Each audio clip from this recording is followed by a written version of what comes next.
आपण पलीकडे छाटणी केलेली आहे, काही फांद्याच्या आहेत तशा जर असतील तर आपण दाखवून देऊ शकतो. आता हे शेतकरी मित्रांनो, आंब्याची काढणी झालेली आहे, सगळ्याचे आंबे जे आहेत ते आता तोडायचे झालेले आहेत आणि आता नियोजन येतं ते पुढच्या वर्षीसाठीच्या आंब्याचं. म्हणजे बऱ्याच वेळेला काय होतं, ज्यावेळेस बघा झाडांना मोहर लागण्याचा वेळ होतो ऑक्टोबर नोव्हेंबरमध्ये, आणि ज्यावेळेस झाडांना आपल्या मोहर येत नाही त्यावेळेस बऱ्याच जणांचा शेतकरी मित्र प्रश्न विचारायला चालू करतात की झाडाला आता लवकर मोहर यावं म्हणून काय करावा, किंवा मोहर येत नाही त्याच्यासाठी काय करावं. तर हे जे त्यावेळेचं नियोजन आहे मोहर लवकर येण्यासाठी किंवा उत्पादन पुढच्या वर्षी चांगलं येण्यासाठी, तर पुढच्या वर्षी चांगलं उत्पादन येण्यासाठी जे नियोजन आहे ते आता आपले आंबे तोडून गेल्यानंतर आतापासूनच ते नियोजन सुरू होतं. म्हणजे जसे आपले आंबे तोडून गेले त्याच्यानंतर महत्वाची 2-4 कामं असतात. एक म्हणजे झाडाची छाटणी करणं, दुसरं म्हणजे झाडाला खत व्यवस्थापन, खत वगैरे देणं, तिसरं म्हणजे झाडाला कल्टर म्हणजे पॅक्लोब्युट्राझोल देणं. हे जे 2-3 महत्वाची कामं आहेत हे आपल्याला तिथं आंब्याची तोडणी झाल्याच्या नंतर करायची असतात. आणि याच 2-3 कामाच्या संदर्भात अनेक जे नवीन बागायतदार असतात किंवा खूप शेतकरी मित्र जे आहेत त्यांना तिथं संभ्रम असतो, प्रश्न असतो की नेमकं झाडाची छाटणी कधी करायची, कशी करायची, त्याच्यानंतर छाटणी केल्यानंतर कोणती काळजी घ्यायची. त्यानंतर दुसरा एक महत्वाचा विषय खत व्यवस्थापन, खत कधी द्यायचं, कोणतं खत द्यायचं आणि किती प्रमाणामध्ये द्यायचं. आणि तिसरा महत्वाचा मुद्दा म्हणजे कल्टर म्हणजे पॅक्लोब्युट्राझोल, झाडाला कधी द्यायचं, कोणत्या महिन्यात द्यायचं आणि कशा प्रकारे द्यायचं. हे 2-3 प्रश्न असतात. तर आपण आता इथून पुढं काय आपलं जे कृषी कल्चर इंडिया जे चॅनल आहे, फेसबुक पेज आहे, याच्या माध्यमातून आपण काय करणार आहोत की पुढच्या वर्षीचा आंबे चांगले यावं याच्यासाठी नियोजन करण्यासाठी आता प्रत्येक गोष्ट वेळेनुसार, म्हणजे आता झाडाची तोडणी झालेली आहे तर त्याच्यानंतर आपल्याला आता काय करणं गरजेचं आहे त्या हिशोबाने आता इथून पुढे आपण प्रत्येक जे झाडाचं नियोजन आहे, ऑपरेशन आहे, त्याच्याबद्दलची माहिती आपण वेळोवेळी देत चालणार आहोत. त्यासाठी आपल्या कृषी कल्चर इंडिया चॅनलला नक्की सबस्क्राईब करून ठेवा. तर आज आपण आता या व्हिडिओच्या माध्यमातून माहिती घेणार आहोत झाडाच्या छाटणीबद्दल. आता काही ज्या शेतकरी मित्रांची झाडाची आंब्याची तोडणी जी आहे ती मे महिन्यामध्ये झालेली होती, त्यांनी जूनमध्ये छाटणी केलेली असेल, परंतु खूप ज्या आंब्याच्या बागा आहेत त्यांची जी आंब्याची तोडणी आहे ती जून महिन्यापर्यंत तिथं चालू होती. तर तोडणी झाल्यानंतर तिथं आंब्याची आपल्याला छाटणी करणं गरजेचं आहे. तर छाटणी नेमकं कशा प्रकारे करायची, छाटणी करताना कोणती काळजी घ्यायची याच्याविषयी माहिती आपण या व्हिडिओच्या माध्यमातून घेणार आहोत. आता छाटणीमध्ये 2 प्रकार येतात बघा. एक छाटणी म्हणजे त्या झाडांची जे की नवीन लागवड झालेली आहे, 2-3-4 वर्षापर्यंतची झाड आहेत तर त्याची छाटणी कशा प्रकारे करायची. आणि दुसरं म्हणजे ज्या झाडांना आंबे येत आहेत, आता माझ्या आजूबाजूला जे झाडं बघतायत या झाडांचं वय 20 वर्षाच्या आसपास आहे, तर अशा झाडांची छाटणी आपल्याला कशी करायची. या झाडांना फळं येतात, तर आज आपण या व्हिडिओच्या माध्यमातून माहिती बघूया की ज्या झाडांना फळं येतात तर त्या झाडांची आपण छाटणी कशा प्रकारे करू शकतो. आणि त्यानंतर जी लहान झाड आहेत त्याची छाटणी कशा प्रकारे करायची याच्याविषयी एक सेपरेट व्हिडिओ पण चॅनलवरती टाकला जाईल. तर आज आपण माहिती घेऊया या मोठ्या झाडाबद्दल. आता बघा याची जी तोडणी आहे ती आपली जून महिन्यापर्यंत चालू होती आणि तोडणी झाल्यानंतर आता त्याची आपल्याला छाटणी करायची. तर छाटणी करताना काळजी काय घ्यायची बघा, तर 2-3 मुद्दे लक्षात ठेवणं गरजेचं आहे. पहिली गोष्ट म्हणजे जे झाडं खूप दाट झालेली आहेत, म्हणजे खूप अडचण तयार झालेली आहे झाडाच्या मध्ये, अशा झाडांच्या मध्ये काय करायचं आपल्याला थोडीशी विरळणी करायची. म्हणजे ज्या फांद्या खूप दाट झालेल्या आहेत तर झाडांना व्यवस्थित हवा लागण्यासाठी आपल्याला काय करायची, अशा फांद्यांची जी आहे ती विरळणी करून घ्यायची. दुसरा महत्वाचा मुद्दा म्हणजे काय होतं उन्हामध्ये, डायबॅक नावाचा जो रोग असतो किंवा जे आपण बघितलं असेल की ज्यावेळेस आपल्या झाडांना फळ आलेली होती त्यावेळेला काय होतं, बऱ्याच फांद्या ज्या आहेत त्या वाळून गेलेल्या होत्या.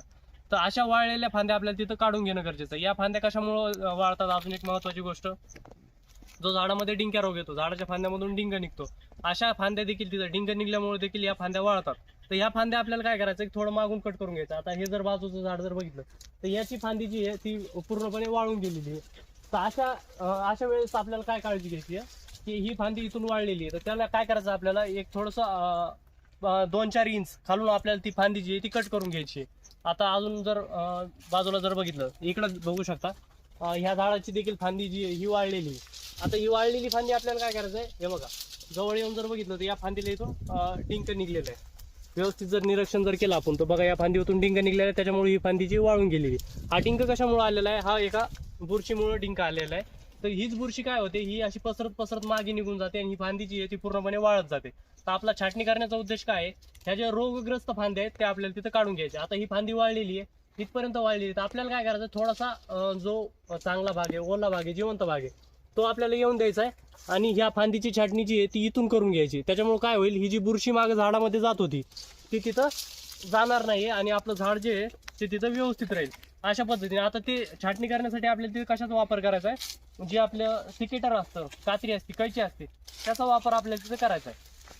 त्यानंतर दुसरी महत्वाची गोष्ट, झाडामध्ये माल फॉर्मेशन नावाचा रोग येतो बघा. ज्याला की गुच्छा रोग म्हणतात. आता आपण पलीकडे छाटणी केलेली आहे, काही फांद्याच्या आहेत तशा जर असतील तर आपण दाखवून देऊ शकतो.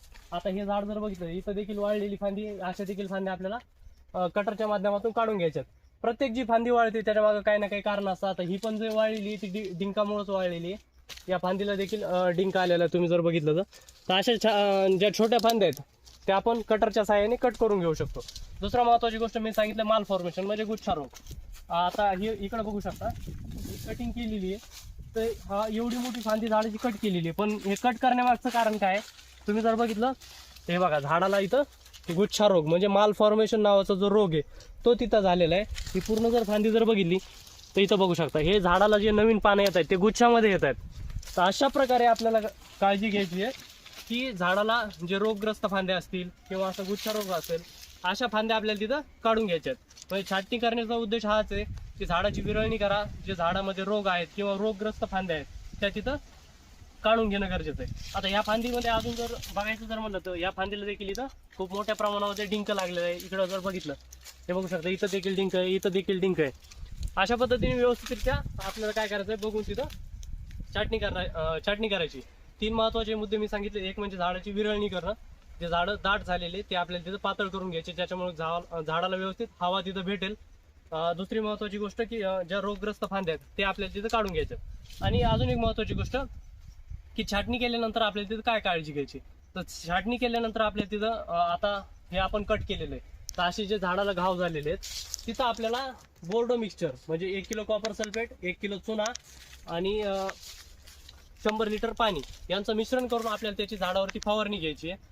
किंवा आपण कॉपर ऑक्सिक्लोराइड घटक असलेले जे बुरशीनाशक आहे, जे ब्लू कॉपर म्हणून उपलब्ध आहे, त्याची 3 ग्राम प्रति लिटर या प्रमाणामध्ये आपल्याला तिथं फवारणी घ्यावी लागेल.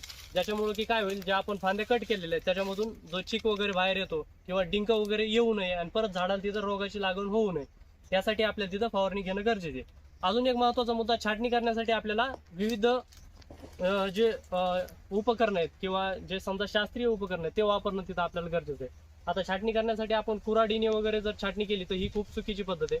कारण कुऱ्हाडीने जर आपण छाटणी करायला जर गेलो तर झाडाला जो कट आहे तो व्यवस्थित बसत नाही. झाडाला असे म्हणजे झाड असे फाटण्याची शक्यता असते, झाडाला चिरा पडण्याची शक्यता असते, ज्याच्यामधून नंतर आपल्याला विविध रोगाची तिथं लागण होते. तर त्याच्यासाठी छाटणी करण्यासाठी आपल्याला तिथं जे उपकरण आहेत त्याचा तिथं आपल्याला वापर करणं गरजेचं आहे. तर त्याच्यामध्ये 2-3 प्रकार येतात, त्याचे देखील मी प्रत्येक वेगळे व्हिडिओ मी बनवून देईल. आता इकडे जर बाजूला जर बघितलं तर आपण हे जे इन्स्ट्रुमेंट आहे याचं जे नाव आहे हे पोल प्रूनर आहे. तर याचा म्हणजे उपयोग काय आहे, आता बऱ्याच ठिकाणी काय केलेलं आहे, झाडांची जी लागवड आहे ती काय आहे, आता नवीन जी लागवड आहे ती जवळजवळ अंतरावर केलेली आहे. परंतु ही जर बाग जर बघितली आपण, जर असं सगळीकडे जर बघितलं तर ही लागवड जी आहे 5 बाय 5 मीटरवर आहे, म्हणजे झाडाचा आकार जो आहे तो मोठा आहे. तर याची छाटणी करण्यासाठी आपल्याला या पोल प्रूनरची मदत होते. समजा ज्या शेतकरी मित्रांकडे मोठ्या आकाराची झाडं जर असतील किंवा उंच झाडं असतील तर त्याची छाटणी आपण कात्रीच्या साहाय्याने वर चढून करणं आपल्याला अवघड होईल. त्यासाठी या पोल प्रूनरचा वापर केला जातो. नेमका याचा वापर कसा होतो याच्याविषयी देखील एक वेगळा व्हिडिओ बनवून मी टाकूनच देईल. तर हा जो वरचा पार्ट तुम्ही बघताय हा कमी जास्त करून आपण त्याची छाटणी तिथं करून घेऊ शकतो. त्याच्यानंतर दुसरं एक यंत्र आहे बघा, इलेक्ट्रिक कटर आता मार्केटमध्ये उपलब्ध झालेले आहेत. समजा ज्या अशा आकाराच्या फांद्या आहेत आपल्याला झाडाची विरळणी करायची किंवा अशा काही वाळलेल्या फांद्या आपल्याला काढून घ्यायच्या, तर इलेक्ट्रिक कटरच्या साहाय्याने देखील आपण त्या काढून घेऊ शकतो. त्याचबरोबर जर झाडं जर छोटी आहेत तर तिथं आपण सिकॅटरचा म्हणजे छोटी जी कात्री आहे, कैची आहे, त्याचा वापर करून देखील आपण ती छाटणी करू शकतो.